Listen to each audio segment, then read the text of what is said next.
Well, you definitely see me creating an amazing movie experience using Plex and Apple HomeKit. So in this video, I want to show you how easy it is to set up the same experience using Kodi and Apple HomeKit. So get ready with your popcorn and let's jump into this tutorial. Hello and welcome to my channel, which is all about building an affordable DIY smart home that supports Apple HomeKit all by using Homebridge.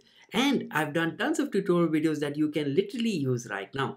So pretty please do take a look and don't feel shy to like, share and subscribe to always follow along. Now, the obvious question, what is Kodi? Well, in its simplest definition, Kodi is a media player, but just not any type of media player like VLC or QuickTime or even Windows Media Player. Now, Kodi is more popular as an online media player where it allows you to stream your favorite shows for free. Now, it gives you access to movies, TV shows, music, news, and a lot more.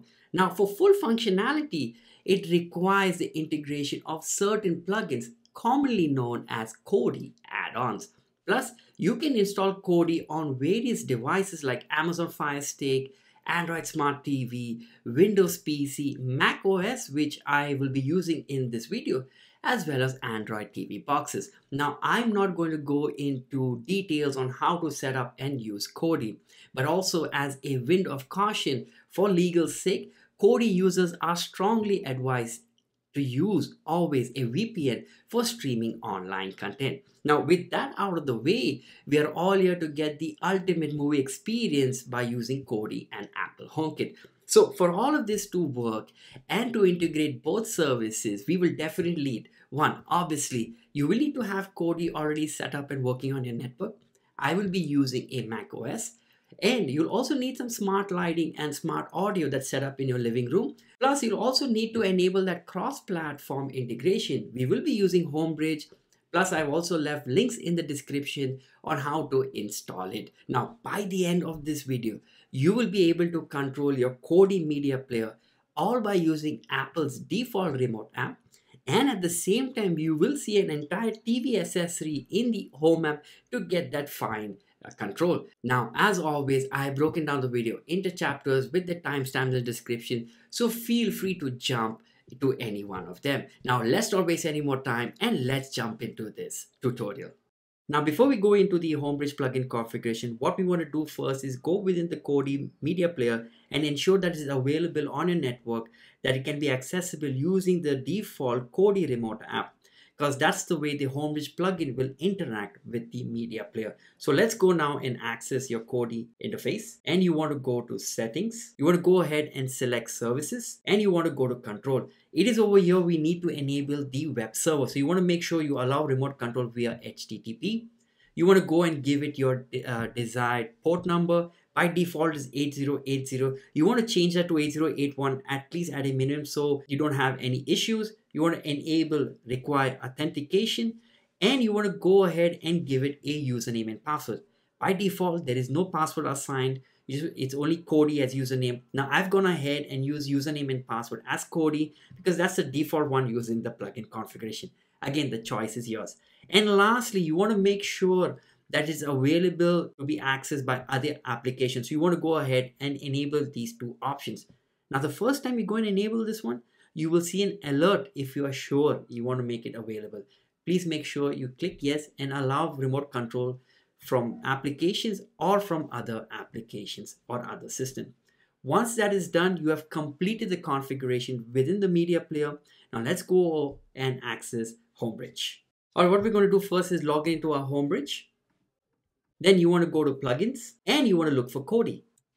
Now there's only one plugin and it's at its verified version, so it meets all of Homebridge standards. So let's go ahead and install.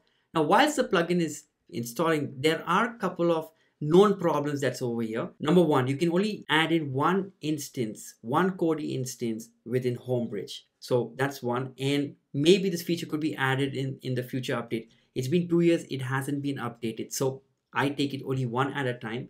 Number two, any accessory names that you change within Kodi, you want to make sure you want to remove it out within the Apple Home app and add it back again to reflect the changes.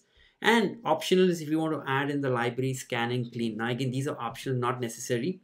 And the last one, only internal players are supported right now. Plus, since it's not been updated over the last 2 years, when you install it and configure it for the first time, you may see an error calling it slows down Homebridge. Now, when we are configuring in today's video, we're going to ensure we avoid to see that error. So I'll show you how it can be done.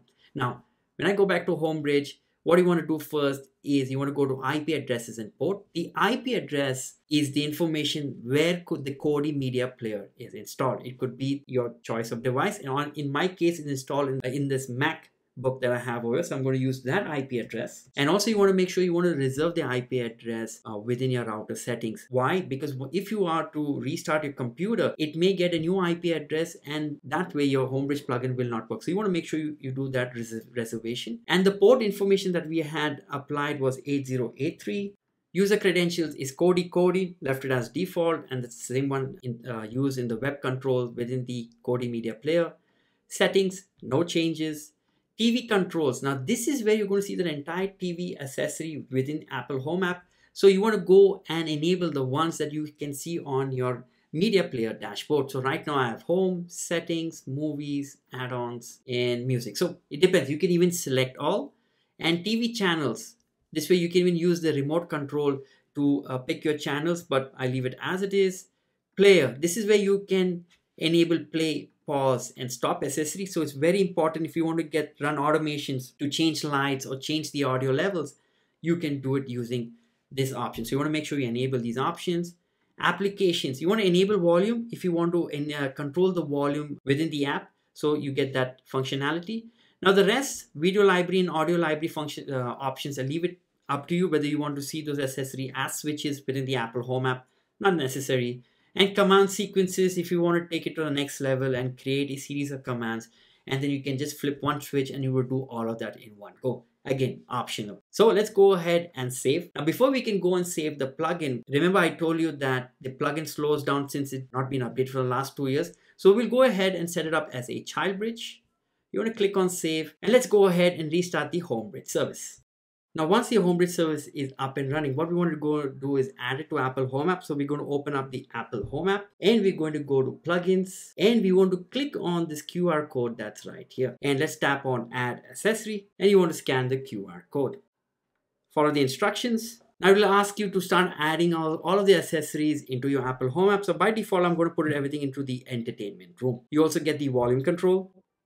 Now you're going to see all of the accessories for play, pause, and stop.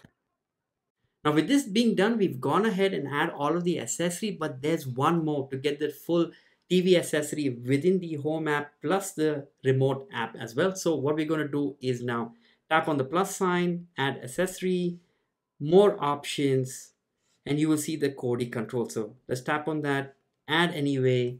Let's go to status, and we're going to add in that code. Continue, entertainment room. Continue. So all of those options that we had selected, continue. Now, if you tap in right here, you will see that you get all of the options available as a TV accessory. Let's go ahead and give it a name. We call this Kodi. Done. Now, let's go and access the media player. And I'm going to tap on Kodi, and I'm just going to tap on settings.